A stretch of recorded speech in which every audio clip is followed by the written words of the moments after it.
Hello, this is Jen Williams, author of the Copper Cat trilogy, and you are listening to Cast of Wonders, an Escape Artists podcast. This is Cast of Wonders, the young adult fiction podcast featuring stories of the fantastic. Welcome. Episode 256 for July 9th, 2017. Our story this week is Phalium, Arium, SSP Annam by Victoria Sandbrook, a Cast of Wonders original. Victoria Sandbrook is a fantasy writer, freelance editor, and Viable Paradise graduate. You can find her work at Shimmer, in Sword and Steam short stories, and now here on Cast of Wonders. She's an avid hiker, sometimes knitter, long-form talker, and initiate baker. She often loiters around libraries, checking out anything from picture books to monographs. She spends most of her days attempting to wrangle a ferocious, destructive, jubilant tiny human. Victoria, her husband, and their daughter live in Brockton, Massachusetts. She reviews books and shares writerly nonsense at victoriasandbrook.com and on Twitter, which we'll link for you in the show notes. The story is narrated by our own Catherine Inskip, assistant editor here at Cast of Wonders. She teaches astrophysics for a living and spends her not-so-much spare time populating the universe with worlds of her own. She's addicted to chocolate and Japanese logic puzzles, and we'll have a link to her blog, Trigsomatic, in the show notes. We also have a rare treat this week in that we have a piece of guest art that we'll be using for the episode. The piece comes from Lee Wallace. Lee is an Ottawa writer, artist, and narrator who works as an access to information and privacy analyst for the Government of Canada. Her art can be found at Tea Princess Chronicles and is upcoming in the Sunvault anthology. Her fiction is available in Tesseracts, Podcastle, and Urban Fantasist. She's also a graduate of the 2013 Viable Paradise Workshop, and we'll put a link to her DeviantArt page in the show notes for you, along with her Twitter account. This piece of art came about because Lee did a little for fun writing contest after the Viable Paradise reunion last fall with a snail rodeo theme. Victoria was one of the winners, which prompted Lee to draw the image during Inktober and gift the images to the winners. Thanks so much for letting us feature it as episode art, Lee, and for the artistic touches from our own Barry J. Northern. And now we've a tale to tell.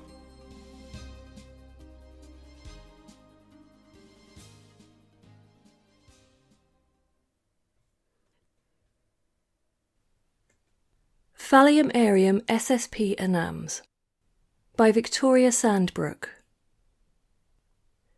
Nora tugged her gloves down further over her freckled wrists. Every other couple in line had linked arms, but John Reedy had not so much as inched his elbow towards her. She wasn't sure what pained her more, the ache in her hand screaming that this parish carnival sideshow hid more magic than most, or her inept suitor. The line could not move fast enough. But nothing about this show was fast.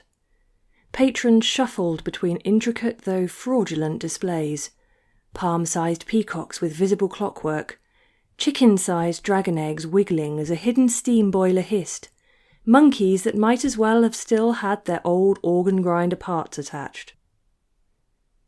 Nora struggled not to roll her eyes. Dull, boring, badly engineered, and not a true cryptid to be seen. Everyone else had sighed, pointed, marvelled. Only John Reedy seemed as disappointed as Nora. He'd polished his glasses, refolded his handkerchief in his pale fingers, and said, 3 times. Nora wasn't sure whether to be relieved or insulted.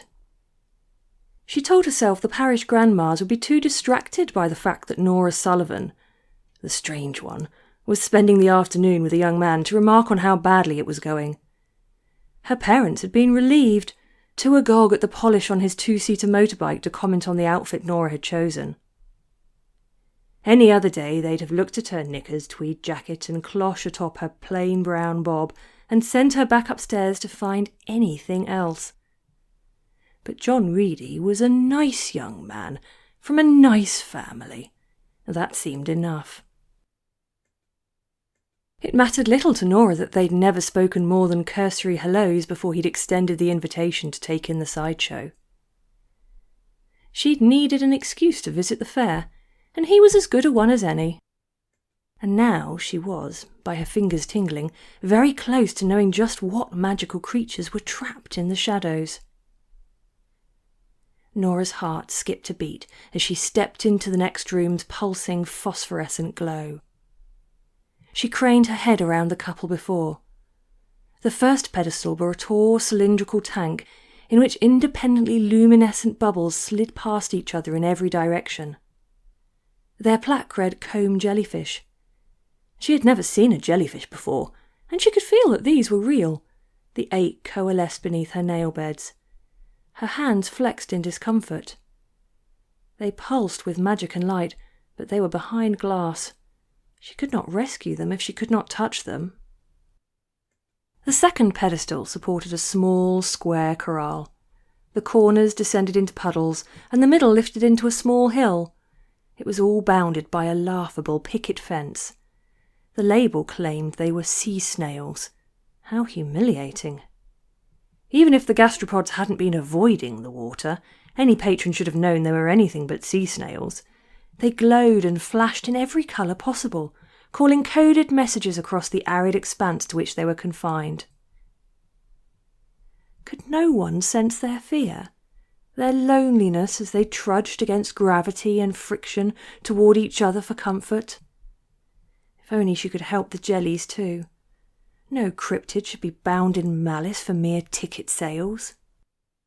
Nora stepped around the line of patrons toward the snails. John, to her surprise and annoyance, said nothing to waylay her. A woman behind Nora tusked. "Some people are too rude to understand that a line offers order in a public setting," the woman said to the man whose arm she held. Nora stepped back to let them have a turn, sinking into the shadows for a moment until the couple moved off. Her fingers burned. She wished she could glow a reassuring message, but her fawn skin did nothing but freckle. And if it was to be done, she did not have much longer to do it. In the shadow of the room she removed her right glove and balled it into her opposite fist. She glanced over to John, but he had his back to her, still entranced with the jellies and tugging at his sleeve. She stepped up to the pedestal. With her bare hand, Nora stroked each snail's back and said its true taxonomic name.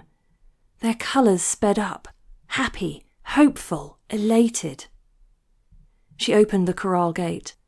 A snap sounded as a switch maintaining an electromagnetic field was thrown. The true gate was open. "Be free," she whispered. The snails grew and bulged, their shells filling to palm size. They extended fringes and tendrils along their feet, rippling and reaching upwards. They lifted off the pedestal one at a time, clasping at air currents too faint for Nora to feel. Their shells became ballast as they ballooned towards the door and liberty. Someone gasped. Nora turned around, chin held high, ready to face an accusing crowd. But no one had seen her yet. John Reedy, yes, John Reedy, was chanting and working a willow wand against the glass pillar around the jellyfish. No, now the glass was behind the jellyfish. They, too, floated upward, drifting slowly toward escape. Nora must have been agape, because John stepped up to her with a confident smile and flushed cheeks. "It appears we have something in common," he said, voice low. The room was dimming as its light sources escaped, while the crowd behind them looked on. Someone outside the room shouted the alarm. Nora grabbed John's free hand with hers. Their magic fizzed beneath their skin. She smiled. "I'm ever so glad you drive a motorbike."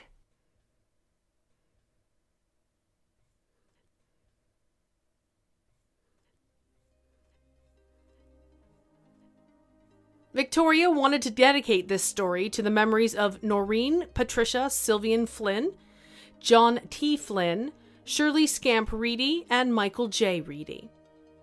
Join us next week for Little Wonders Lucky number 13, with a not-so-lucky subject matter. Hey everyone, Alistair here. So, we're rounding the corner on 2016's halfway mark, and it's been a really busy 6 months for us. In that time, we've brought all our shows up to SFWA qualifying pay rates for authors, started rolling out narrator pay, and have added not one, but 2 new members to the EA family, Mothership Zeta and Cast of Wonders. If you donate, thank you so much, because without you, seriously, absolutely none of this would be possible. We have, across the 4 podcasts, over 400,000 downloads a month. That's amazing, and it marks us out as one of the biggest genre fiction markets on the planet. Of those 400,000 listeners, by the way, a mere 1% donate. 1. Now, the shocking thing about that is that's actually an average number for creative projects like us. Believe me, we dream of what we'd be able to do if that doubled to 2% or even 5%. That orbital control satellite that's been sitting in the Amazon basket would finally be mine for a start. 1%. That's the average. But nothing about this audience is average. So if you can, please donate or subscribe. Donations are wonderful. Subscriptions make all the difference, give you access to premium content, and start at as little as $2 a month. There are links on every homepage for the shows, and it's so appreciated. Please be extraordinary, and help us be extraordinary too. Cast of Wonders relies on your donations to pay our staff and authors, and to bring you the best in young adult audio fiction week after week.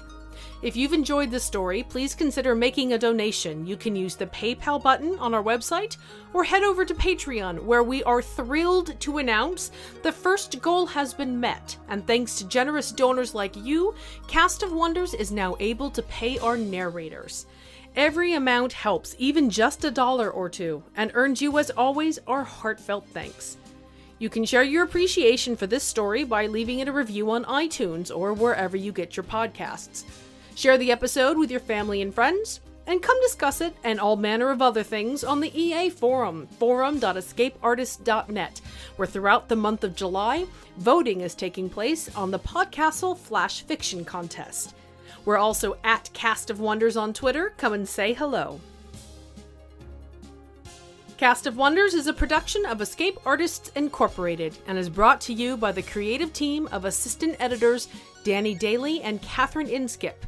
Our slush reading crew, including Amy Brennan, Alexis Goebel, Andrew Kim, Aiken Patel, Susie Rodriguez, Muddy Schleider, Chris Tang, and Xander Simon.